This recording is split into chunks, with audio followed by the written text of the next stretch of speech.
Greetings, ladies and gentlemen. It is your favorite dark sorcerer here, and I should actually say good morning because it's 10:32 a.m. where I am. All right. So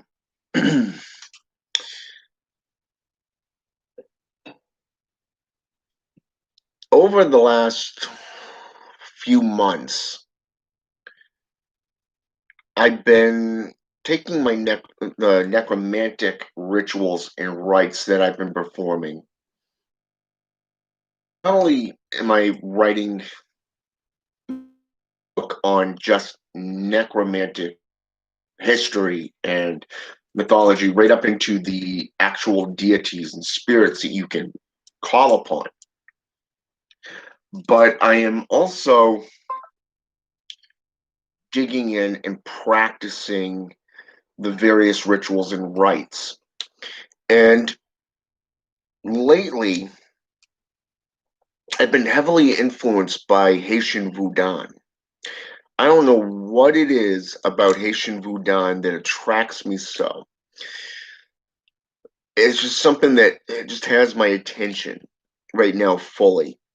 So I started delving into it, and I started working with Baron Semedi, you know, Dambella even. Hey, Shelly 333.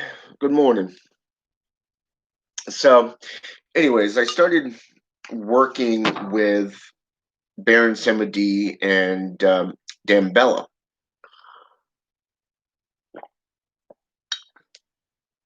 and it was kind of interesting because of the fact that I didn't think I was really getting any results in that area because I've been working with demonolatry and I've been working with you know, the tower that I work with and stuff like that. So I mean there was a lot of I've been getting a lot of benefits and a lot of gnosis, hidden knowledge that's been being revealed through my own practice and studies into necromantic rites and rituals through herbalism, through conjuration, through rejuvenation, even, and just practicing. I've been spending a lot of time at graveyards. I've been spending a lot of time walking in the crossroads regions of the woods, and that's when I'm not at work or taking care of my family. So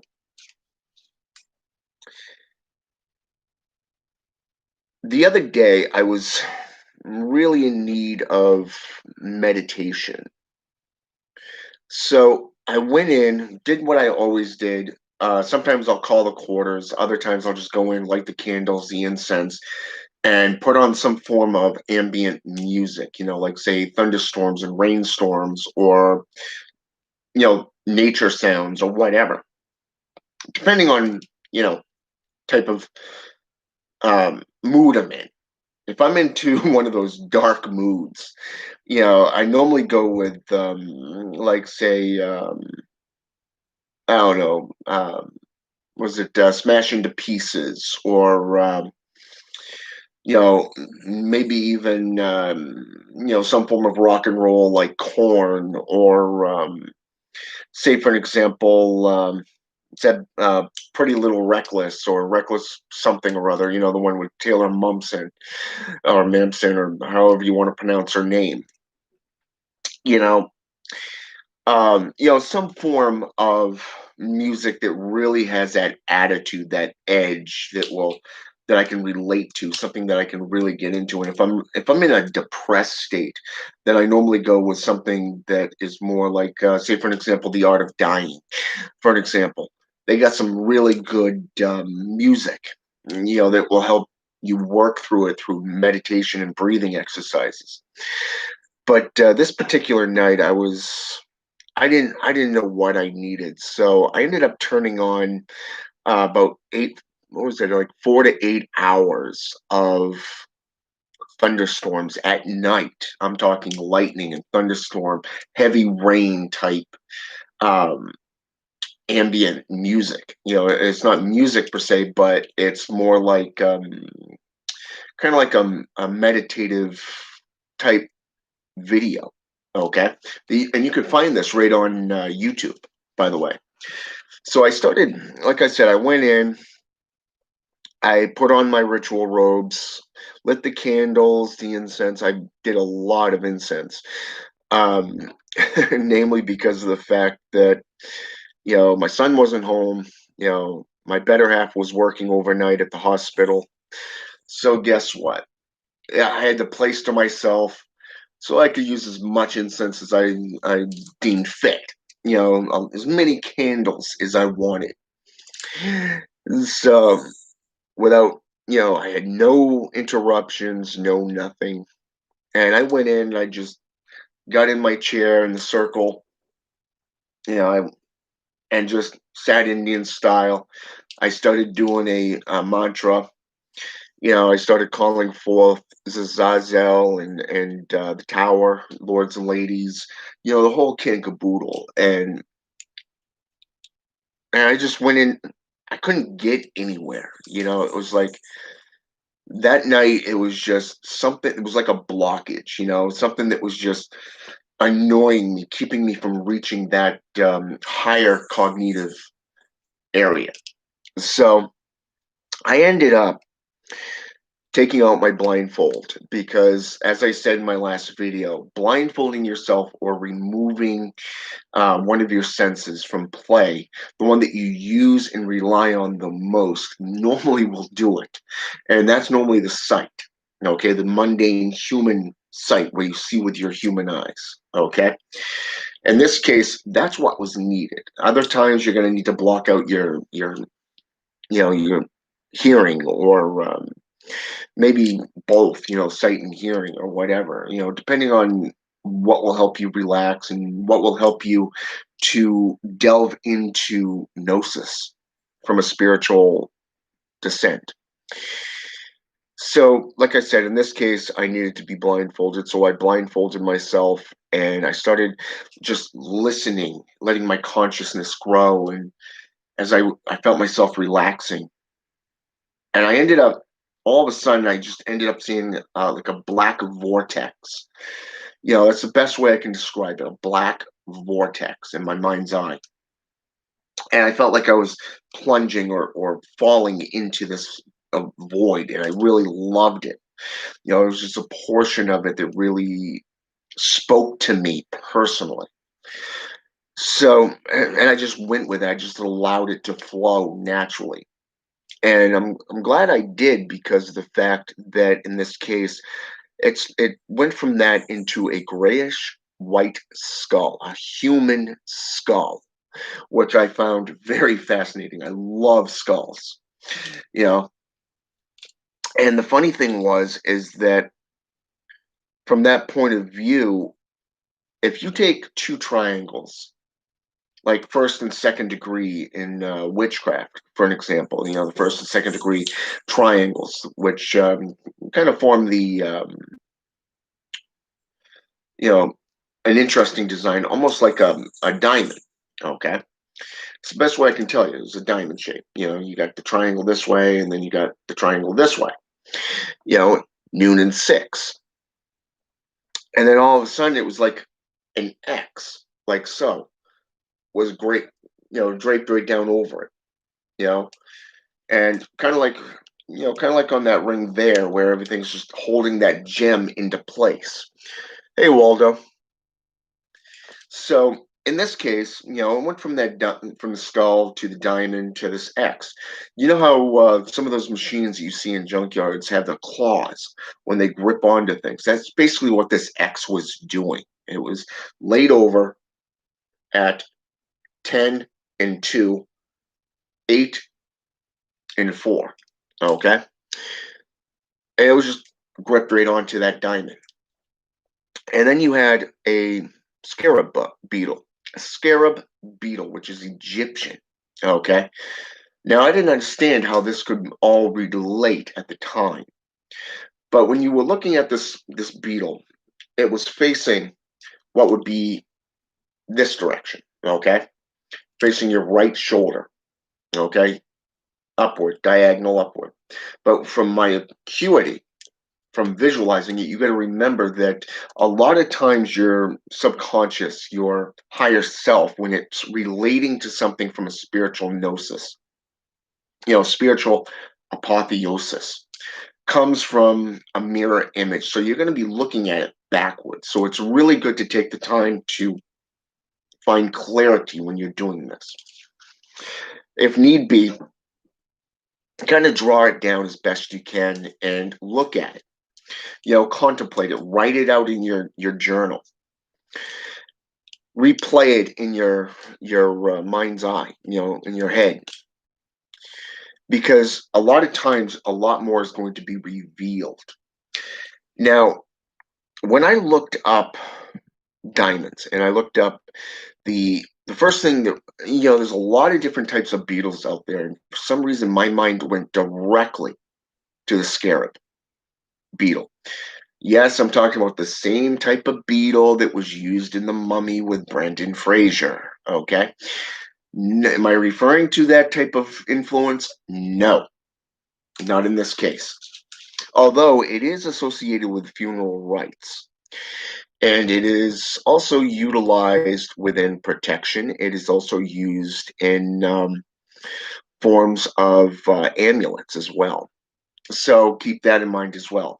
There's many different sizes of scarab beetles, and there's different uses for them from necromancy and voodoo, okay, perspectives. Now, as I was doing my research into this, I came across several links on Google. I even typed in scarab beetles and everything within YouTube. And I didn't really come up with much when it came to YouTube, but I did find a lot of useful information, not only from my personal library, but my, research on Google. So, I mean, I found out that the scarab beetle, the diamond, and the X is also associated not only with the rune called Gedi, but also a family of Loa, Haitian voodoo Loa, known as the Gedi. Okay, Gede. Okay, but it's also got a spelling with a U in it as well, so keep that in mind. I just can't remember offhand if the U is before the E or after the E. I'll have to look that up. So, anyways, when I put these pieces together, I ended up going into some voodoo chat rooms on Facebook, and I laid out the vision for them, and I said, number one, there was this one group called Lucky Voodoo or something like that, and I was freshly into this group, so I figured, you know what, these people don't know me, I don't know them. Let's see what happens. So I got in there, and first of all, I thanked them for allowing me admittance into their group. Okay.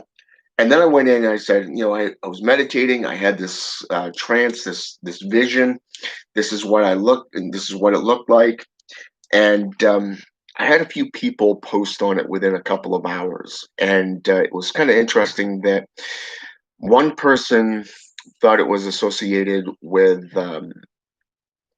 well, one person said flat out, interpretations of visions and dreams is out of my league. It's something I don't get into. I respect that. Okay, I do. I respect that.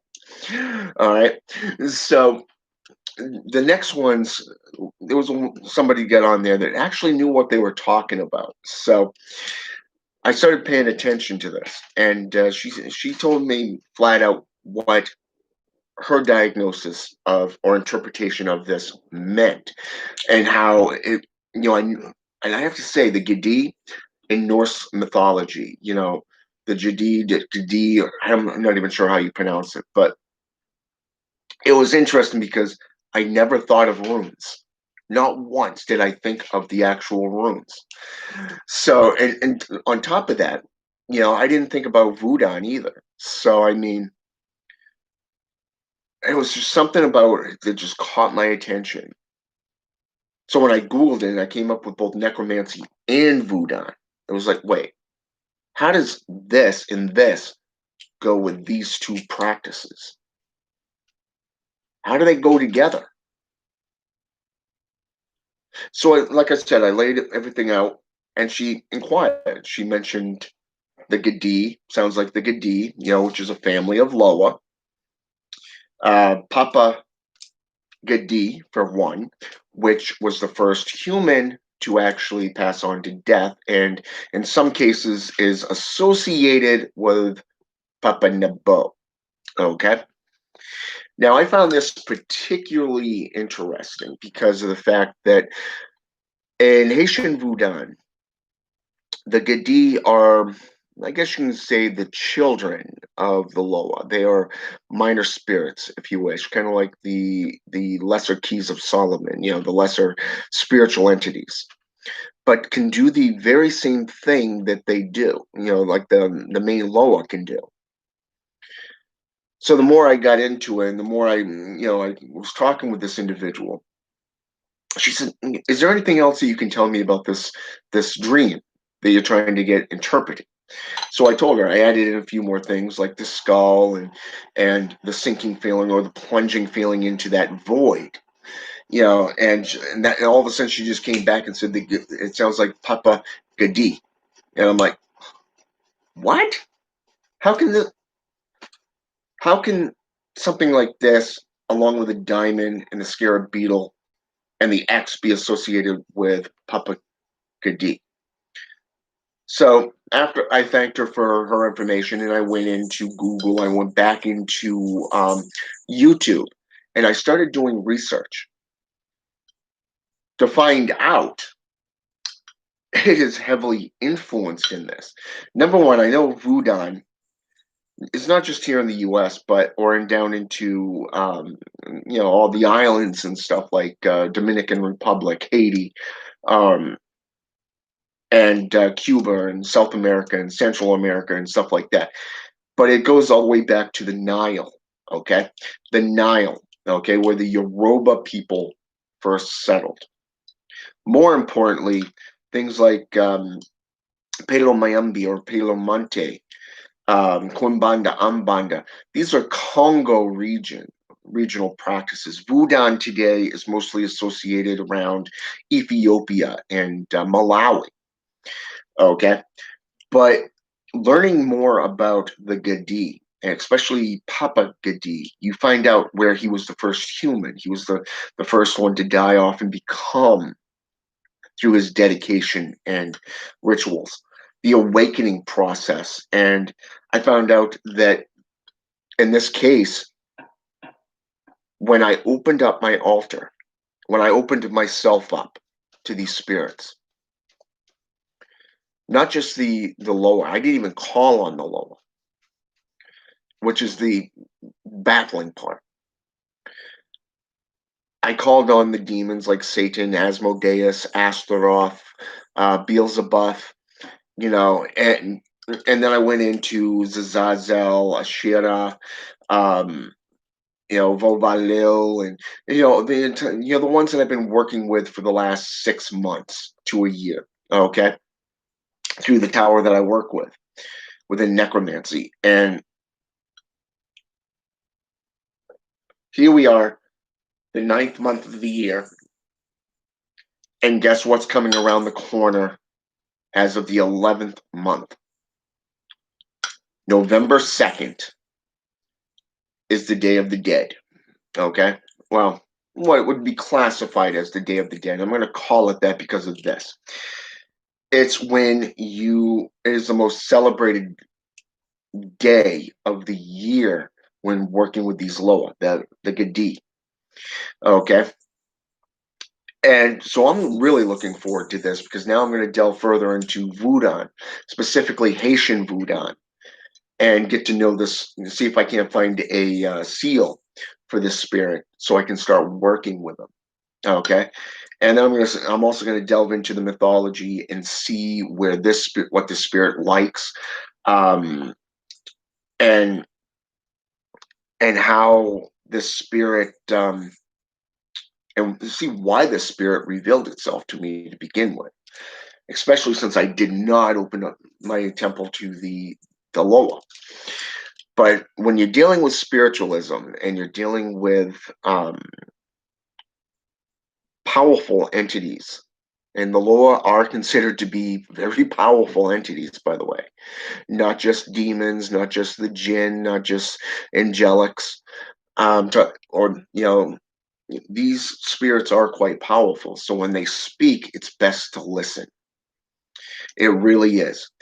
I I mean, I've seen how these spirits can really fuck somebody's life up, especially if you're ignoring them and what they're trying to reveal to you. I've seen a Christian turn Wiccan, a Catholic turn Wiccan, and I've seen a Wiccan turn Christian. So, Baptist to be precise, just because they would not listen to the spirits. So, I mean, this is not the first time I've had spirits speak to me, but it's definitely not the first time I've seen them fuck somebody's life up either. So, I mean, for them to come out of nowhere and just say, "Hey, I'm here. I'm showing you this. This is what I'm not going to reveal much to you, but guess what? I want you to do this." So, in this case, like I said, I wasn't expecting it. Shit happens in ritual that doesn't always go the way you want planned. I went in there to meditate and to, decompress from the week. Last week was, well, let's just call it a hell week. Not the military style hell week where you're in basic training. No, I'm talking just flat out. It was hectic. Okay. I had no days off. I spent 3 days just doing freaking laundry and you know, cleaning. I was on the go on my days off.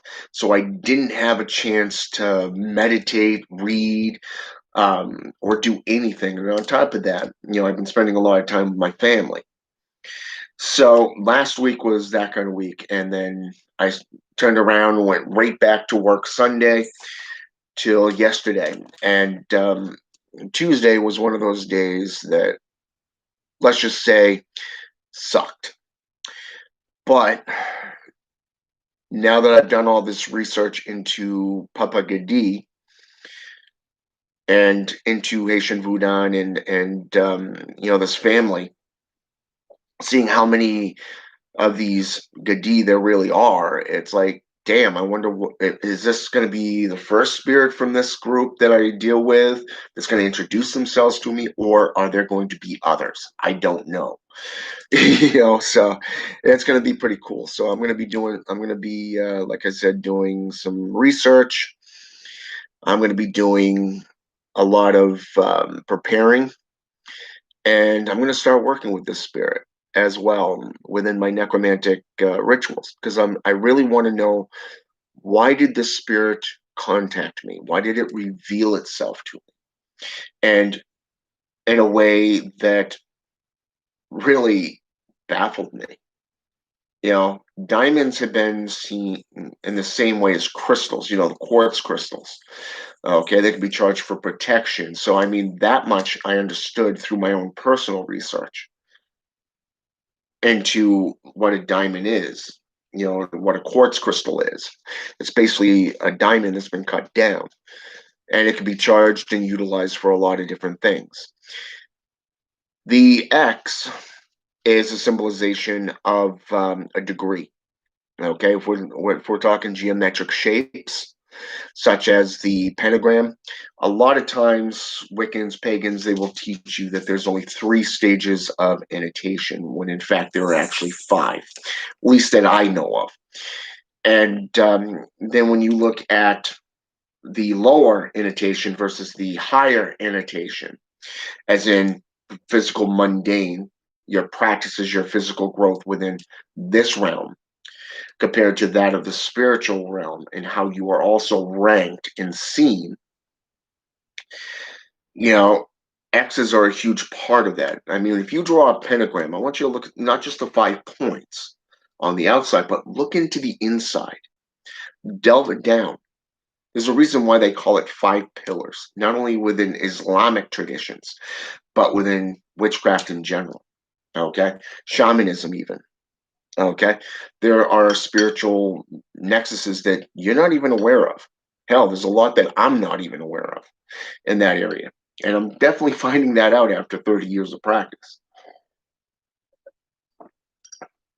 So, the funny thing is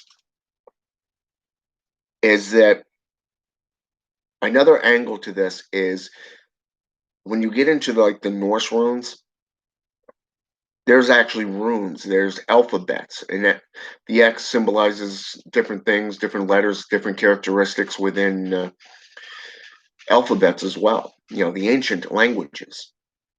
So that's even more research that you got to do, that I've got to do, to just find out what the meaning is behind that X. Now, to see where this led me back into Haitian Voodoo,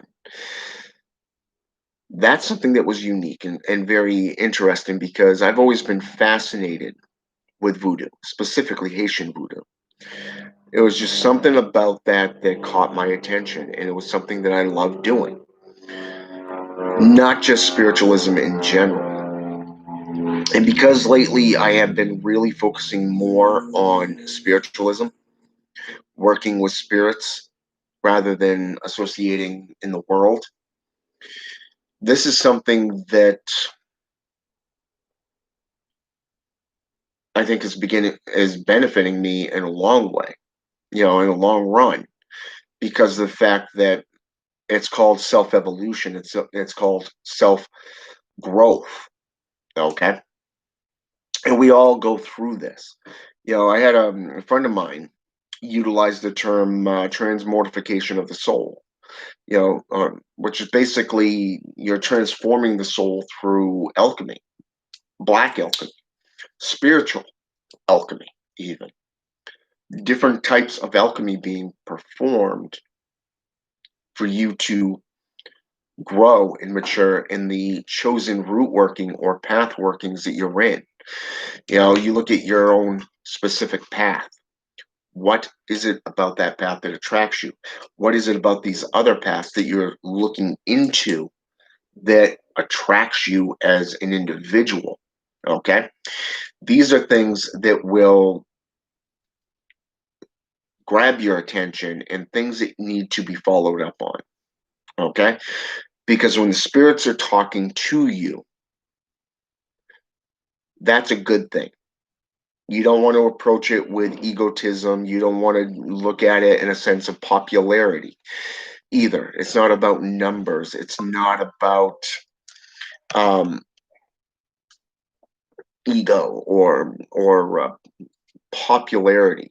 No, it's nothing like that. It's more of the fact that you want to be humble. You want to when they talk, it's like, wow, I'm honored. This is a shock and a surprise. You know what I'm saying? So, and like I said recently, I've had a lot of these spirits coming at me, just revealing things, and it's really mind blowing. Working with Zashira, for an example, I've noticed that my rituals are becoming more and more potent. I've noticed through to Bryn that even if my clock says I have 10 minutes to get to work, 10 minutes, I can get there within 5 minutes. So there's definitely that folding of time and space going on. The Weaver of Flesh for Valolil, for an example. This particular spirit is manifesting something through into the physical body embodiment of your sorcery. So I mean, there's a lot of things I've been noticing, more potency of what I've been doing lately, you know, and then on top of that, I just added three more spirits, and I find it interesting that this vision came 2 days within 48 hours after I did a blood rite, working with these three new spirits within this tower. Three new spirits. So I'm working not only with Zazazel and the other three spirits, but now I'm totally working with seven spirits total, just from this one tower. And seeing how it just manifested and blew the top right off everything that I thought I knew, things that I thought that I was finally getting a grasp on, they showed me something different. Not only is it humbling to see how they're keeping you interested in that sorcery, but at the same time, they're teaching me like I'm teaching you with various different sources, various different um, angles. Okay. So, I mean, when something like this happens, it's not a big deal. It's just something that you've got to adapt to. Okay. You got to adapt to it. You got to, if it's something you're not really working with a lot, guess what? Research mode. You know, research is the best thing that you can do in any given situation. Break it down if you have to. Like I had three symbols here, three symbols: the diamond, the X, and the scarab beetle. Break it down into these three categories. The diamond, what is its classification? What does it represent? The X, is it what same thing? Look into the scarab beetles, especially if you don't know what they're used for. Okay. You know, Up until I looked at the scarab beetle, I didn't realize that there was a lot of different classifications of them, different sizes, and there were different purposes, from good luck to protection to they were worn in as amulets even. Okay, and they were used by the priesthood and was considered to be an honor because within the priesthood, say for an example of that of Anubis, for an example. This is something I found very, very interesting while researching the scarab beetle. The scarab beetle is a representation of not only a rank, but your status as being very valuable. Okay. When you look at it, you may not have, let's say, for example, you may not have a lot of knowledge, but yet you're able to keep secrets. This within the form of priesthood. And I found that very, very interesting because of the fact that I have a lot of knowledge, and this is something that's been pointed out over the years. One person even said that I was a human encyclopedia of knowledge, especially of magical practices and rituals and historical and mythological aspects, which I never really paid much attention to. I just did what came naturally to me. But if you think about it, you look at the spirits that you've worked with already, like Humet, Agularet, Astaroth. Agularet is considered the keeper of the sacred tomes. Humet or Humot, depending on the grimoire, is seen as the infernal librarian and can bring any book to you. Not just books, but scrolls and everything like that, and to lead you to things. You have goetic demons that can literally share with you and teach you arithmetic, sciences, and knowledge of foresight. So you look into the spirits that you've already worked with in this case, and you look back and it's like, wow, I actually petitioned them for this knowledge. You have idyllic memory where you recall things. And I use this at work too, and I didn't even realize it. I'd be at work and all of a sudden I get out back and it's like, what did I come out here for?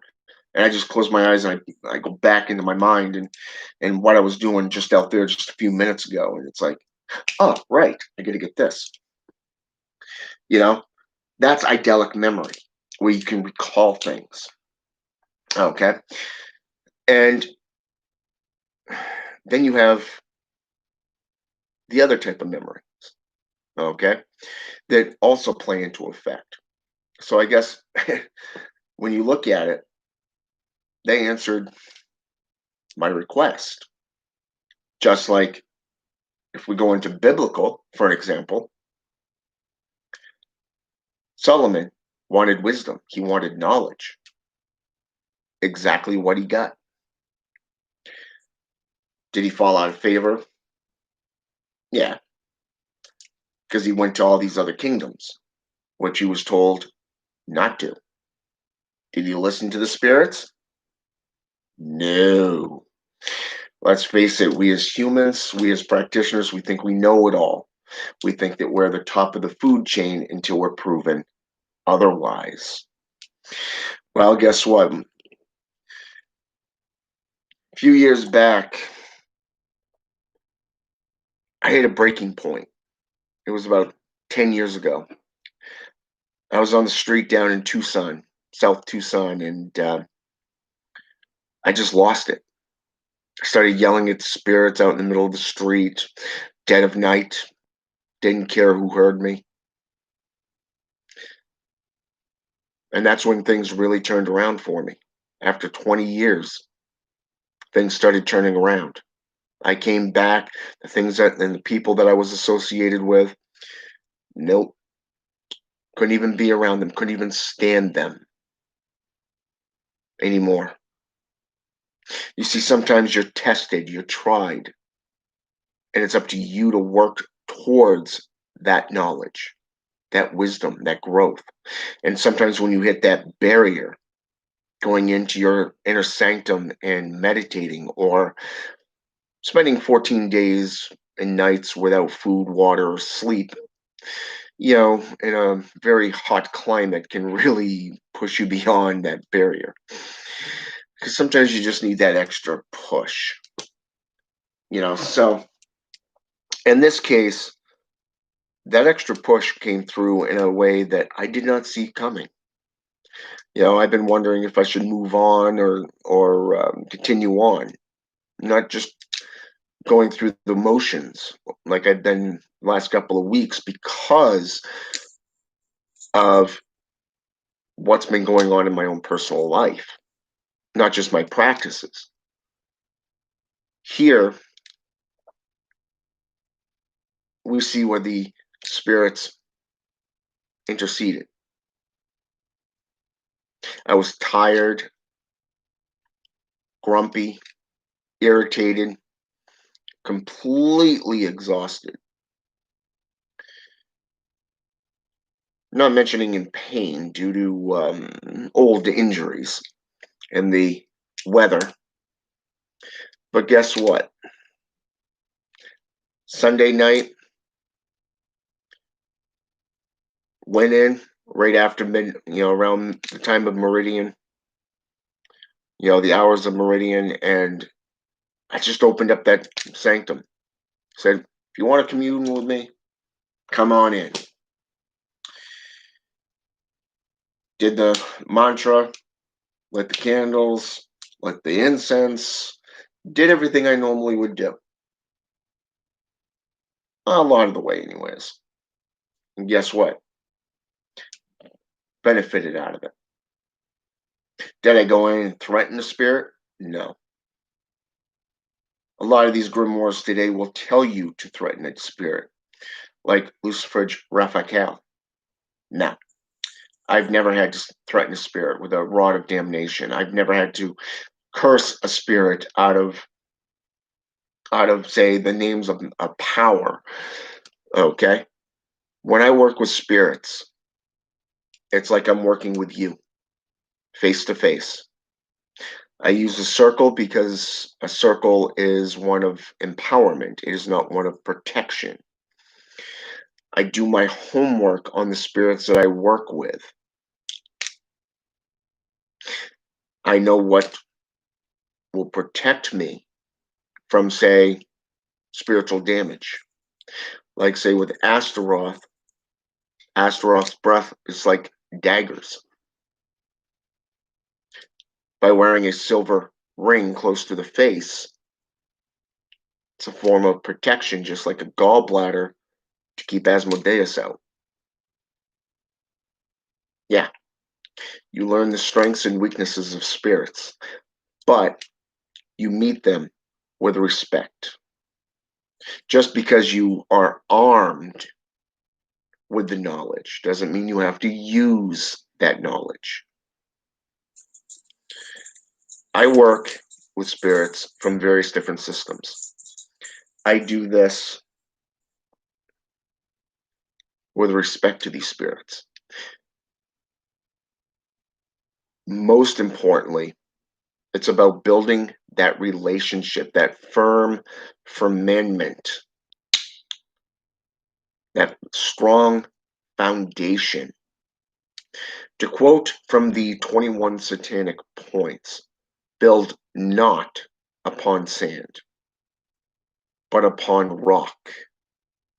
Build not for today or yesterday, but instead for all time. You see, a relationship with these spirits is not a sometime thing. It is not a part-time thing.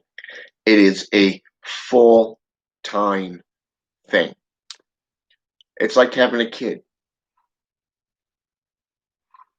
It's like having a child, okay? Just because you have a child doesn't mean you can't abandon it, okay? I'm not saying abandon your kid. Hell, I won't even do that to my kid, okay? My point is that it's a lifetime commitment. It's your responsibility to raise that child, okay? To nurture that child and to shape that child into a useful member of society, okay? Teaching them right from wrong.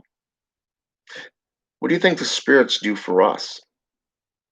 They don't give us anything that would harm ourselves, at least not until we've earned that right, okay? Just think about it for just a second. When you earn that right to gain that higher knowledge, that spiritual gnosis, you start with the basics and you work up gradually. This is something that happens over time. It's not something where you can hit an easy button or snap your finger.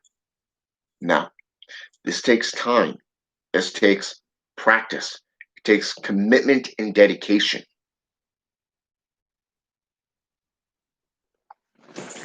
Yeah. Almost got the magic. That's right, I almost got you.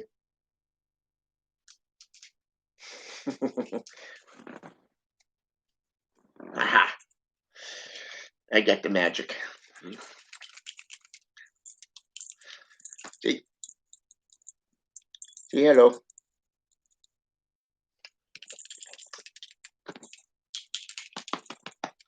That's what you get for coming out and playing cute. See, that's the one we call the snuggle bug. She belongs to the mama. This one here, that's daddy's girl. And the one way over there in the chair being antisocial at the moment is my boy's kitty. They chose their masters. They chose who they wanted to serve. Just like you to the spirits that you're going to work with or are working with. You have that relationship with them. They are your guides, your teachers. Familiars are the same way. They will teach you, they will guide you, just like a demon, just like any god or goddess. If you open yourself up to them and let them lead. This means you have to let go of the ego frame of mind. This means you have to let go of that sense of control. Because let's face it, in the realm of chaos, you don't have control. There is no control there. All there is right here. Knowledge, wisdom, growth, maturity, understanding, spiritual insight. Then and only then can you move up in the food chain. All right? I hope this has been educational. I hope it's been enlightening and thought provocative. All right? With that said, see you next time. Have a good day.